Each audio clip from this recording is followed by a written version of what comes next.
Hey guys, how's it going? Hope you're doing well. My name is Crown, and today I'm going to read you some very interesting stories that I hope that you're gonna love. And now, without further ado, let's go!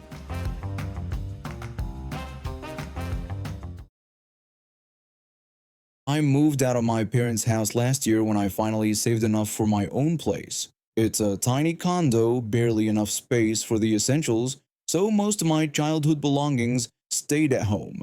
My parents kept my old room exactly how it was, which works out perfectly since I visit almost every weekend to help around the house.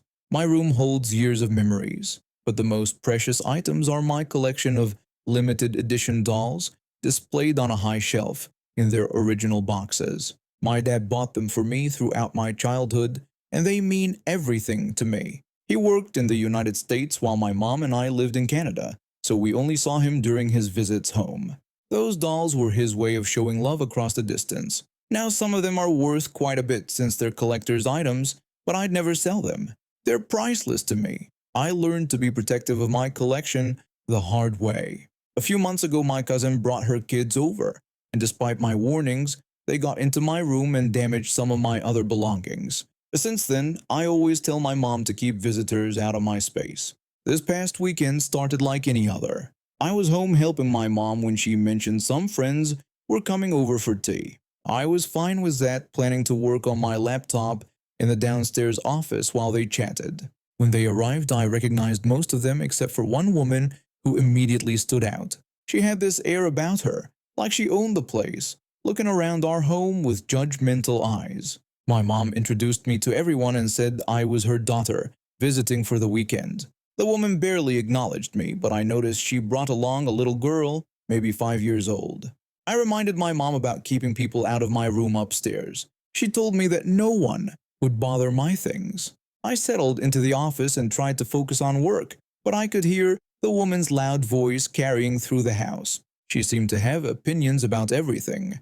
Our furniture, our decorations, even our choice of tea. About an hour later, I heard footsteps on the stairs. The woman told the little girl to come along and see what was upstairs. I waited, hoping they'd just peek and leave, but then I heard my bedroom door open.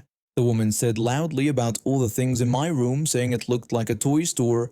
The little girl giggled and I heard them moving around. When I heard the word dolls, I couldn't stay downstairs anymore. I rushed upstairs and found them both in my room. The woman was actually in my closet reaching for my shelf. I told them both that I needed them to leave my room. The woman turned around holding one of my mint condition boxes, a rare princess edition that my dad had searched 3 different stores to find for my 10th birthday. She said I had scared her and explained that she was just showing her granddaughter these beautiful dolls. She held up the box for the little girl to see better. The child's eyes lit up. The granddaughter said she wanted to play with the princess because she was so pretty. I apologized but explained that these dolls needed to stay in their boxes because they were collector's items.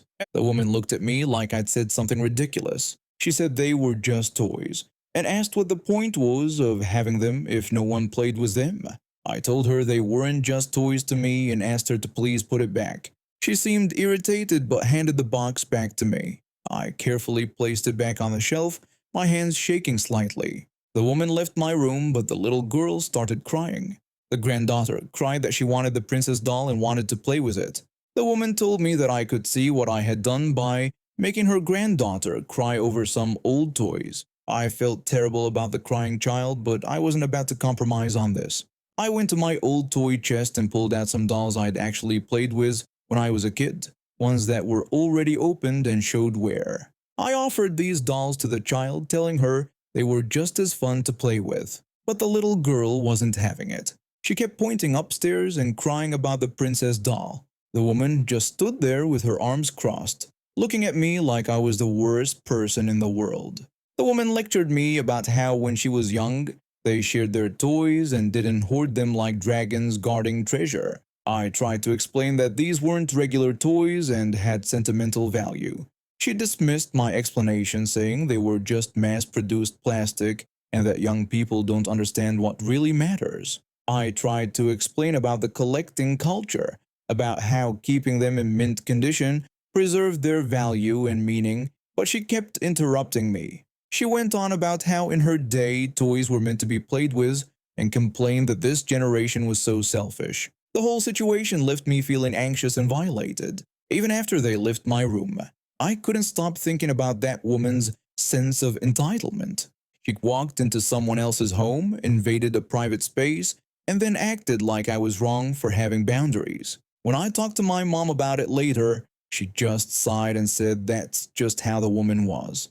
She explained that the woman did this everywhere she went and mentioned how last month she had rearranged my mom's kitchen because she didn't like how the spices were organized. I asked my mom if she was okay with that behavior. My mom said she had learned to pick her battles, but I wasn't willing to pick battles when it came to my most treasured possessions. The next morning, my mom and I went to the hardware store and bought a lock for my bedroom door. When we installed it, my mom finally admitted she'd been too polite for too long. My mom said she should have said something years ago and promised to make sure the woman knew my room was off limits from now on. A few days later, my mom called me with an update. The entitled woman had complained to their entire friend group about my selfishness and how I had traumatized her granddaughter. But instead of rallying support, the other women started sharing their own stories about her boundary-crossing behavior.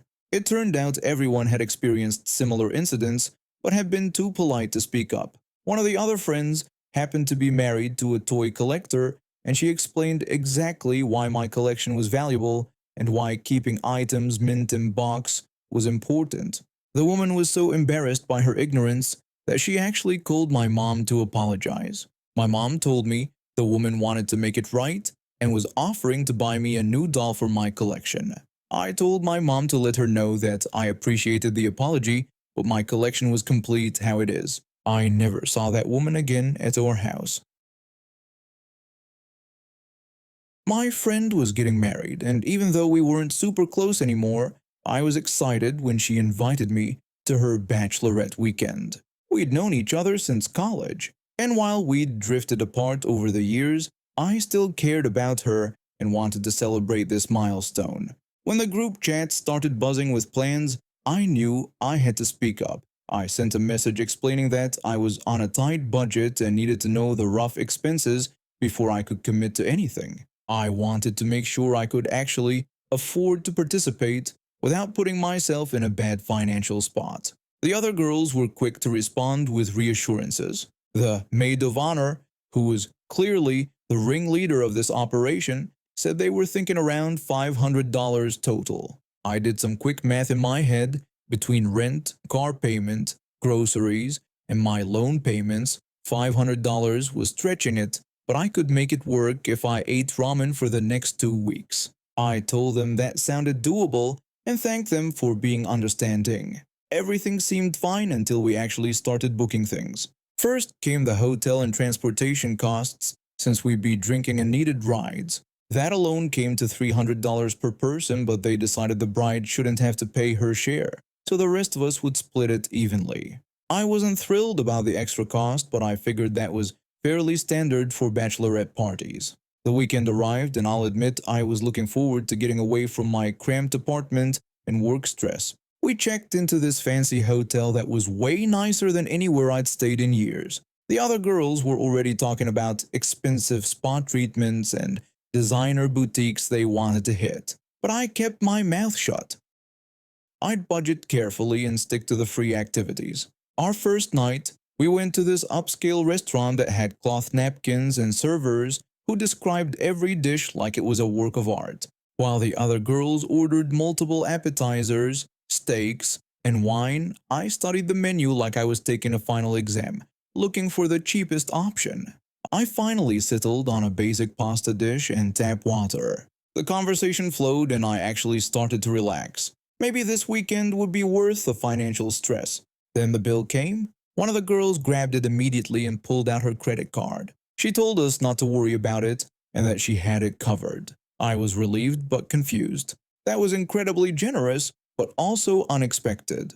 The next morning over coffee, I approached her privately. I thanked her for covering dinner and told her how sweet that was, then asked how much my portion of the tip was so I could pay my fair share. She brushed it off and said not to worry about calculating individual portions. She explained that they were just going to split everything evenly between all of us. I told her I'd actually prefer to just pay for what I ordered since my meal was pretty basic compared to everyone else's. She gave me this look like I'd just suggested we dine and dash. She seemed annoyed and said they weren't going to sit there with calculators and that I should just split it evenly. I explained that I really couldn't afford to subsidize everyone else's meals and that I had ordered specifically within my budget. That's when the real bombshell dropped. Another girl joined our conversation and they started explaining the real expectations for the weekend. She asked if I realized that I was expected to cover the bride's expenses for the entire trip and that all of us were supposed to split everything she ordered.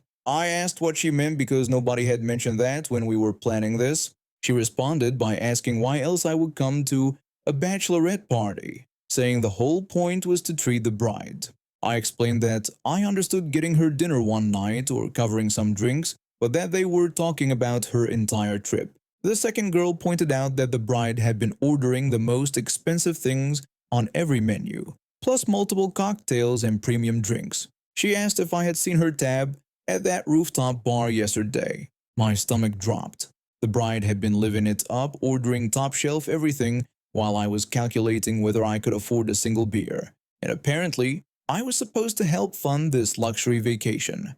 I told them that if someone had explained upfront that we'd be covering all her expenses, I would have planned differently or maybe wouldn't have come at all. I explained that I simply couldn't afford this. She insisted that this was what bachelorette parties were and that everyone knew that. I pushed back and explained that I've been to other bachelorette parties where we covered specific things like dinner or a round of drinks, not someone's entire weekend of premium everything. The tension was thick enough to cut with a knife. I could see them exchanging looks, clearly frustrated with me for not just going along with their plan. The second girl made a cutting remark about how if I couldn't afford to properly celebrate my friend, maybe I shouldn't have come. That hit me like a slap. Here I was, already stretching my budget to the breaking point just to be there, and they were making me feel like a bad friend for not being able to afford even more. I decided to talk to the bride directly. Maybe she didn't realize how much financial pressure was being put on everyone, or maybe she could help find a compromise. I asked if we could talk privately and told her I was feeling really uncomfortable about how this weekend was going financially. She seemed confused and asked what I meant. I explained that the other girls were expecting me to help pay for all her meals and drinks for the entire trip, but that nobody had mentioned that when we were planning. I told her I had budgeted for the amount we originally discussed, not for covering additional expenses. I also mentioned that some of the girls had been pretty rude about it when I tried to explain my situation. The bride looked genuinely surprised, which gave me hope that maybe she hadn't been aware of the pressure tactics. She said she had no idea they were being pushy about it and told me that if I wasn't comfortable staying, that was totally fine. She said she appreciated that I came at all and made the effort. Her response was so understanding that I felt relieved. Finally, someone who got it. I thanked her for being so cool about it and explained that I really did want to celebrate with her, but that I just couldn't swing the extra costs. I started making arrangements to head home early, feeling good about how we'd handled the situation. The bride seemed fine with everything, and I thought we'd cleared the air. But then Monday rolled around. I got a text from her that made my blood run cold. She said she'd been thinking about the weekend and had decided to uninvite me from the bridal shower. She also said that, honestly, she didn't think we should be friends anymore. I stared at my phone. This was the same person who'd been totally fine with me leaving early just 2 days ago. I texted back asking what happened and saying I thought we were good after our conversation. She responded that the other girls had helped her see how selfish I was being. She said I came to her bachelorette party and couldn't even properly celebrate her. I pointed out that I was never invited to her actual wedding because she said she couldn't afford a big guest list, but somehow I was supposed to afford covering her entire weekend. The irony was so thick I could taste it. She couldn't afford to invite me to her wedding, but I was supposed to fund her luxury bachelorette weekend. She said that was completely different. I asked how that was different, pointing out that She was making financial decisions based on her budget, but I wasn't allowed to do the same. She never responded to that text. Later that week, I ran into one of my co-workers who knew the bride through mutual friends. She mentioned that she'd heard about the drama at the bachelorette party. I cringed and asked what she'd heard. My co-worker explained that the bride had been complaining about how I ruined her weekend by being cheap. But then she said she heard from someone else who was there that the girls ended up spending over $1,500 each, covering all the bride's expenses. My jaw dropped. $1,500 each for a weekend. She continued saying that apparently the bride had ordered a $100 steak one night and multiple $50 cocktails at every bar. The other girls were pretty upset about the final bill too, but nobody wanted to say anything after seeing what happened to me. 3 months later, I heard the bride had called off the wedding entirely. Apparently, her fiancé found out about some things that made him reconsider the whole relationship. I never did find out the details, but part of me wondered if her entitled attitude extended beyond just bachelorette parties. I'm grateful now that I stood my ground that weekend. It showed me who my real friends were, and more importantly, it showed me who they weren't. 3 years ago, I lost the use of my legs in a construction accident. A beam fell wrong, crushed my spine, and that was that. The doctor said I was lucky to be alive, but some days it didn't feel that way. The hardest part wasn't learning to use the wheelchair or dealing with the physical pain. It was watching my kids try to act like nothing had changed when everything had. My 2 boys, aged 12 and 17, used to love our weekend trips to the community pool. We'd spend hours playing catch in the water, racing from one end to the other, and just being a normal family. After the accident, I thought those days were over, but my eldest kept asking when we could go back to the pool, and eventually I realized I was being selfish, keeping them away just because I felt sorry for myself. So that Saturday morning, I packed our swim gear and drove to the community center. The pool was crowded as usual for a weekend. Families everywhere, kids screaming and splashing, the smell of chlorine mixing with sunscreen. I transferred from my wheelchair to the pool edge, letting my legs dangle in the shallow end while my boys jumped in. We started playing our old game of catch. I'd sit on the edge and toss the beach ball to them, they'd throw it back, and we'd keep it going. It wasn't the same as before, but it was something. My youngest was laughing as he tried to catch the ball with one hand while treading water. My eldest was being patient, making sure his little brother got plenty of chances to throw. That's when she showed up. This woman, maybe 45, with bleached blonde hair, walked over to our spot. She had this look on her face like she smelled something bad. She told me rudely that I needed to move because I was taking up too much space and her family needed this area for their pool party. I looked around. The pool was big, plenty of room for everyone. We weren't bothering anybody. I told her we were just playing catch with my kids and there was plenty of room for everyone. She snapped back that she didn't know what my deal was, but I couldn't just sit there hogging the edge. She said some people actually pay good money for their community center membership. I explained that I had a membership too and we weren't doing anything wrong. My eldest climbed out of the pool and stood next to me. He could sense trouble. He asked what was going on. Karen told him that his father thought he owned the pool.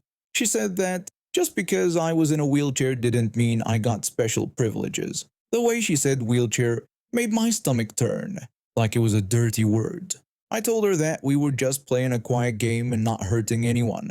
She argued that I was blocking access to the pool edge and her kids needed to get in and out, claiming I was in the way. She gestured to 3 kids who were already in the pool on the other side, not even close to where we were sitting. I pointed out that her kids were already in the water, nowhere near us. She yelled at me not to tell her where her kids were, insisting I had no right to be there, taking up space like that. She said this was a public pool, not my personal therapy center. My youngest looked confused and scared. He swam closer to where I was sitting and asked why she was yelling at us. I tried to calm him down, telling him it was okay and to just keep playing. But Karen wasn't done. She said it wasn't okay and that people like me thought we could just show up anywhere and expect everyone else to accommodate us. She declared she wasn't having it. You people. That's when I knew this wasn't going anywhere good. I told her we would just move to another spot if it was that important to her. I started to lift myself up to get back in my wheelchair, but apparently that wasn't fast enough for her. She said it was too late for that, and I should have thought about that before I decided to be selfish. Before I could react, she put both hands on my shoulders and shoved me hard into the pool. The water hit me like a slap. I went under completely, my legs useless, arms flailing as I tried to figure out which way was up. Panic set in immediately. Without the use of my legs, I couldn't get my bearings or push myself to the surface. Water rushed into my nose and mouth. I heard muffled shouting from above. Then someone grabbed me under the arms. The lifeguard hauled me up and dragged me to the edge where another lifeguard helped pull me out. I was coughing up chlorinated water, shaking from shock and cold. The lifeguard asked if I was okay and if I could breathe. I managed to say I thought so and mentioned my wheelchair. It had fallen over when she pushed me. It was lying on its side a few feet away. That's when I heard the sound that every parent dreads. My eldest son screaming. He had climbed out of the pool and was standing in front of Karen, water dripping everywhere. He yelled at her, asking what the hell was wrong with her. He told her that was his dad and I couldn't swim like that, saying she could have killed me. Karen snapped back, telling him not to raise his voice at her and calling him a little brat. She said I was being rude and taking up space, claiming maybe next time I would think twice. That's when my son lost it completely. He pulled his arm back and slapped Karen across the face so hard it echoed across the pool deck. Everyone stopped what they were doing. Karen stumbled backward, holding her cheek. She screamed at my son, calling him a little piece of garbage and demanding to know how he dared hit her. She lunged toward my son, but two lifeguards stepped between them. One lifeguard told her to step back and everyone to calm down. The second lifeguard announced he was calling the police and told nobody to move. Karen demanded they call the police, saying my son had assaulted her and she wanted him arrested. I explained that she had pushed a disabled man into a pool and my son was defending his father. By now a crowd had gathered. Other parents were helping me get back into my wheelchair while my youngest son clung to my arm crying. One parent said she saw the whole thing and that Karen definitely pushed me in first. Another parent agreed that it was completely unprovoked and the family wasn't doing anything wrong. Karen yelled at them to mind their own business and claimed I was hogging the pool edge and being difficult. The first parent responded that I was sitting quietly playing with my kids and Karen was the one who started screaming at us. The police showed up about 10 minutes later. By then, Karen had changed her story 3 times and was demanding that my son be arrested for assault. But there were plenty of witnesses, and the pool had security cameras. The police officer told Karen that multiple witnesses said she initiated physical contact by pushing me into the pool. He explained that was assault on a disabled person, which was a felony in their state. Karen called it ridiculous, claiming I was taking up too much space and she barely touched me. The officer asked me if she pushed me into the water. I confirmed that, yes, she had. I explained I was just sitting on the edge playing catch with my kids when she said we were taking up too much space and shoved me in.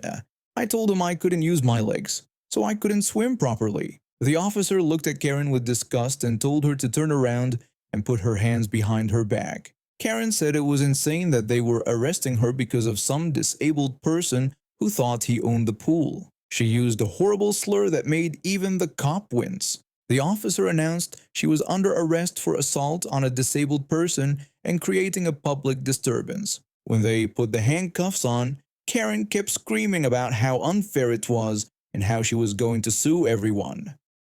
The other parents just watched in silence, some shaking their heads. My eldest son was still shaking with anger, but I put my hand on his shoulder and told him it was okay, that he did what he thought was right. My son said he wasn't sorry he hit her because she could have hurt me really bad. I told him I knew and understood.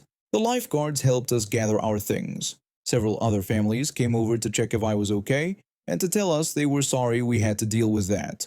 Turns out Karen had been causing problems at the community center for months, complaining about everything from the temperature of the water to other families being too loud. A few weeks later, we got a call from the prosecutor. Karen had pled guilty to avoid jail time, but she was banned from the community center permanently and had to pay a fine. My son didn't get in any trouble since the police agreed He was defending his father from an assault. We still go to the pool every weekend. When I took the job managing multiple retail locations, I figured it would be straightforward. The pay was decent and managing several store locations seemed manageable. I was wrong about the people I'd be working with. I had just gotten promoted to manage 5 different retail locations across the city. Each store had its own quirks, customer base, and problems to solve. My job was to handle literally everything: cash deposits, vendor payments, profit calculations, inventory tracking, staff scheduling, and basically anything that kept those stores running smoothly. When they gave me this position, they threw me to the wolves. No training manual, no shadowing period with the previous manager, nothing. My first day, my boss just handed me a set of keys and told me I'd figure it out. When I asked about training or who I should contact if I had questions, he just shrugged and said the stores had been running fine before I got there. So there I was, trying to learn a completely new system while managing 5 locations. I spent my first few weeks staying late every night, going through old records, calling vendors to understand payment schedules, and basically teaching myself everything from scratch. It was stressful, but I'm not one to back down from a challenge. After about 3 months, I finally had everything under control. I knew which vendors needed to be paid when, how to handle the daily cash deposits, how to track inventory across all locations, and how to generate the monthly profit reports that upper management wanted. I was proud of how quickly I'd picked everything up without any help. That's when my boss started getting weird. One morning, he called me into his office and started questioning my work. He wanted to know why I had paid a particular vendor on Tuesday instead of Wednesday, and why I had deposited the cash from the downtown location before the mall location. I explained that the vendor offered a small discount for early payment and the downtown location was on my way to the bank that day. He told me he needed to understand every decision I made and that from now on, he wanted detailed explanations for everything. Over the next few weeks, it got worse. He'd question every single transaction, every scheduling decision, every inventory order. He wanted to know why I chose vendor A over vendor B, why I scheduled certain staff members on certain days, why I ordered more of one product than another. It was like he didn't trust me to do the job he'd given me. The breaking point came about a month later. I was in the middle of processing weekly vendor payments when he called. He told me he'd been thinking and realized he needed more oversight of what I was doing. He said he couldn't just rely on my word that everything was being handled correctly. I reminded him that the books balanced, the stores were profitable, and we hadn't had any issues with vendors or upper management. But he said that wasn't the point. He told me he needed proof of everything I was doing. From that point on, he wanted pictures of all the transactions I handled. Every receipt, every deposit slip, every vendor invoice. He needed to see it all. Pictures of every transaction. Did he realize how many transactions I processed in a day across 5 locations? When I asked if he was sure about that and mentioned it would be a lot of pictures, he said he didn't care and that he needed documentation of everything with no exceptions. I told him he'd get what he asked for. If he wanted pictures of everything, he was going to get pictures of everything. I went to the electronics store that weekend and bought the phone with the biggest storage capacity I could find. Then I started documenting absolutely everything. Every morning I'd take pictures of the overnight deposit bags from each location, then pictures of each individual receipt in those bags, pictures of me counting the cash, pictures of the deposit slips, pictures of me at the bank making the deposits, pictures of the deposit confirmations. When vendors showed up with deliveries, I'd photograph the invoices, the delivery receipts, the products being unloaded, and the signatures confirming delivery. When I wrote checks for vendor payments, I'd photograph the invoices, the checks before signing them, the checks after signing them, and the envelopes I put them in. Staff schedules, photographed before posting them and after posting them at each location. Inventory counts, pictures of every shelf, every storage room, every product being counted. Daily sales reports, pictures of the computer screens showing the reports, pictures of the printed copies, pictures of me filing the copies. I wasn't just sending these pictures to him either. I was sending them in real time throughout the day, with detailed captions explaining what each picture showed and why I was taking that particular action. His phone started getting dozens of messages from me every single day. I'd send messages describing the overnight deposit from the downtown location with the exact total $2,847.32 and breaking it down by denominations. 5 minutes later, I'd send another message with a cash breakdown complete, listing 47 20s, 63 10s, 84 5s, 127 ones, plus coins, and mentioning I was heading to the bank. 10 minutes after that, I'd message about arriving at the bank and planning to photograph the deposit slip after completing the transaction. And on all day long, every day of the week. When upper management had questions about anything, I had a new response ready. If they asked why the quarterly inventory report wasn't submitted on time, I'd explain that I had asked my boss about the format he wanted 3 days ago, but he never responded. And I'd forward them the message I had sent him. When they mentioned discrepancies in cash deposits, I'd tell them I had sent my boss detailed pictures of every step of that deposit process, but he hadn't gotten back to me about whether he spotted any issues. This went on for about 4 months. My boss's phone was constantly buzzing with notifications from me. I'd send him pictures while he was in meetings, during his lunch breaks, early in the morning, late in the evening. Every single business day, he'd get anywhere from 50 to 100 pictures from me documenting every aspect of my work. He'd ask for complete documentation, and that's exactly what he was getting. Plus, I was covering myself completely. If anything went wrong with any transaction or decision, I had photographic proof that I tried to keep him updated every step of the way. Then one Thursday afternoon, my phone rang. He told me we needed to talk, and when I asked what was up and whether he needed me to send additional pictures of that day's vendor payments, he said that was what he was calling about. He told me I needed to stop sending him the pictures. When I asked about stopping and reminded him that he had said he needed documentation of everything I was doing, he admitted he knew what he had said. But this was getting ridiculous. He explained that his phone was completely full, that he'd had to delete all his family photos and music and everything else, but it was still running out of storage space. He said he spent half his day just trying to delete my messages so his phone would work properly. I asked if he didn't want oversight of my transactions anymore, and he told me to just use my judgment since I was doing fine before. When I asked if he was sure and offered to keep sending the pictures if he thought it was important for accountability, he quickly said no more pictures, and to just do my job the way I was doing it before. I told him I understood and would go back to handling everything independently. After I hung up, I smiled. He'd learned his lesson about asking for things he didn't actually want. From that day forward, he never questioned my methods or asked for unnecessary documentation. I went back to managing the stores the way I had been, and everything continued running smoothly.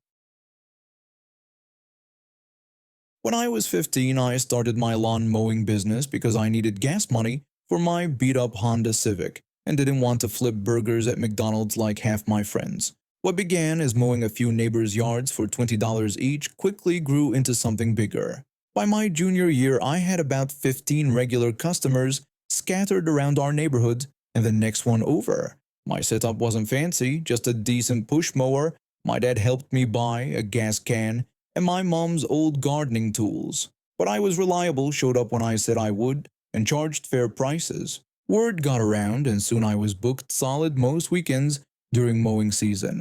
The work taught me a lot about dealing with different types of people. Mrs. Johnson always had fresh lemonade waiting and would tip me extra if I pulled the weeds around her flower beds. The retired guy on Maple Street would come out and tell me stories about his time in the Navy while I worked. Most of my customers were pretty understanding about weather delays or if I needed to reschedule because of school stuff. Then there was this one guy on the corner of Oak and 3rd Street. Let's call him Karen because honestly, he acted more entitled than most of the actual Karens I dealt with. He lived in this big colonial house with probably the largest yard on my route. The pay was good, but from day one this guy was a pain. Karen had opinions about everything. The grass was too long, then it was cut too short. I wasn't edging the sidewalks properly. I was taking too long, then I was rushing through it. He'd watch me from his window and come outside to point out spots I'd supposedly missed. The guy treated me like I was his personal servant instead of a kid running a small business. But I put up with it because his yard was worth about $60 every 2 weeks, and that was serious money for a high school student. The real problem started during this stretch in late spring when it seemed like it rained every single day for 2 weeks straight. I'm talking about that heavy, soaking rain that turns lawns into swamps and makes it impossible to cut grass without destroying both the yard and your equipment. All my other customers understood the situation. They'd send me texts saying they weren't in any rush and I could get to their lawns when the weather cleared up. Some even told me to take my time because they knew it had been crazy with all the rain. Normal, reasonable people, not Karen. Day 3 of the rain streak, my phone started buzzing. Karen was texting me asking when I was coming to cut his grass because it was getting long. I texted him back explaining that I'd be out when it stopped raining and the ground dried out a bit. I told him I should be able to get to everyone by the weekend if the weather cooperated. He fired back that this wasn't acceptable. He said people were driving by his house every day and it needed to be done now. I stared at my phone, rain literally hitting my bedroom window when I read his message. I texted him back explaining that I understood he wanted it looking nice, but cutting wet grass didn't work well. I told him it would clog up the mower and wouldn't cut evenly, so it was better to wait for dry conditions. Karen replied that he didn't care about my excuses. He said he was paying me to maintain his lawn and that's what he expected. He demanded I come the next morning. I texted back that it was supposed to rain again tomorrow and the grass would be soaked. He told me to figure it out because that was my job. I showed the messages to my dad, hoping he'd tell me to just drop this guy. Instead, he gave me this look and said something about learning to deal with difficult people being part of growing up. The next morning, it was still drizzling. Karen's yard was like a sponge, water squishing up around my shoes with every step. But there he was, standing on his porch with his arms crossed, watching me unload my mower. He told me it was about time and reminded me to make sure I got it even because he didn't want it looking sloppy. I tried one more time telling him I really thought we should wait until it dried out because this wasn't going to turn out well.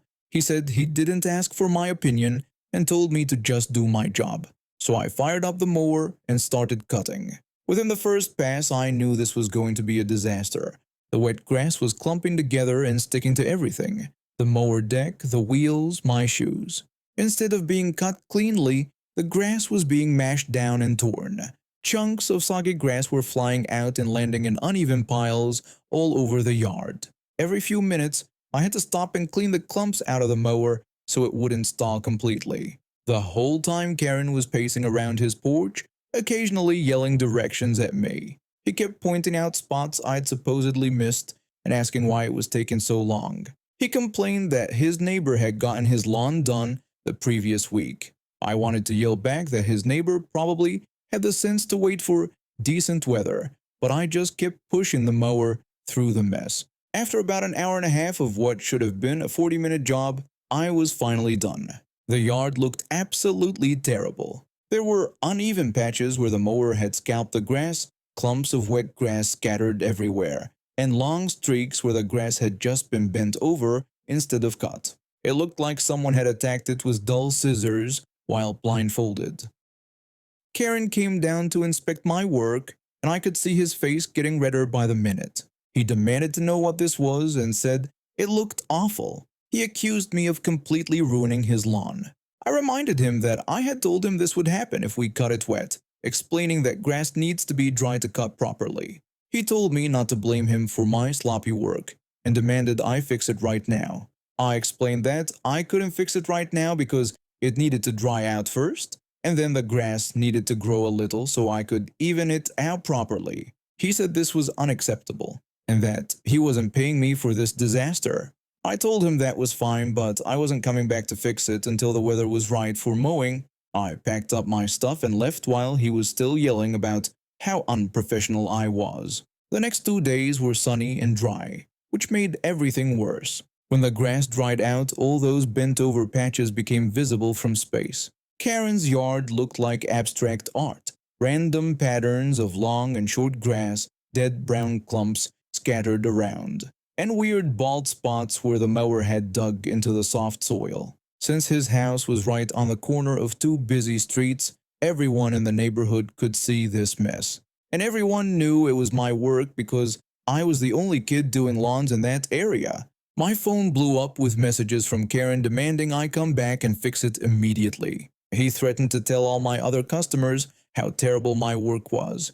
He said he was going to leave bad reviews online and report me to the Better Business Bureau, which was pretty funny since I wasn't even a real business. But here's the thing about living in a neighborhood where everyone knows everyone, word travels fast, and the truth usually comes out.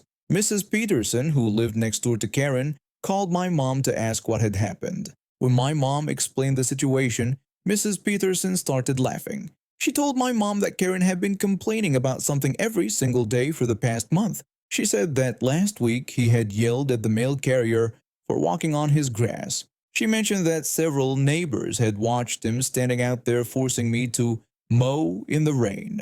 Turns out several neighbors had watched the whole thing go down and were not impressed with Karen's behavior. The guy across the street even took pictures of Karen standing on his porch, supervising me while I struggled with the wet grass.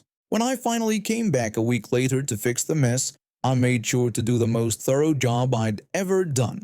I reseeded the bare spots, edged everything perfectly, and even pulled weeds I normally would have left alone. The yard looked better than it's had in years. Karen came out while I was finishing up, clearly ready for another confrontation. He said it was about time I came back to clean up my mess. I told him, yep, it was all fixed, and that would be $120. He asked what I meant, pointing out that my usual rate was $60. I explained that $60 was for regular maintenance, but emergency repairs after weather damage cost extra. I added that there was also a fee for customers who insisted on service during unsuitable conditions. I'd made up those fees on the spot, but Karen didn't need to know that. He said this was ridiculous and that he wasn't paying double. I told him that was fine, but this was the last time I'll be doing his lawn because I was removing him from my regular schedule. He protested that I couldn't just stop service and threatened to report me. I explained that I could stop service because I wasn't required to work for people who ignored my professional advice and then blamed me for the results. When I packed up my equipment, 3 of my other customers happened to be out getting their mail. Mrs. Johnson waved and called out about how nice Karen's yard looked. The retired Navy guy gave me a thumbs up. Karen's next-door neighbor made a point of walking over to compliment my work right in front of him.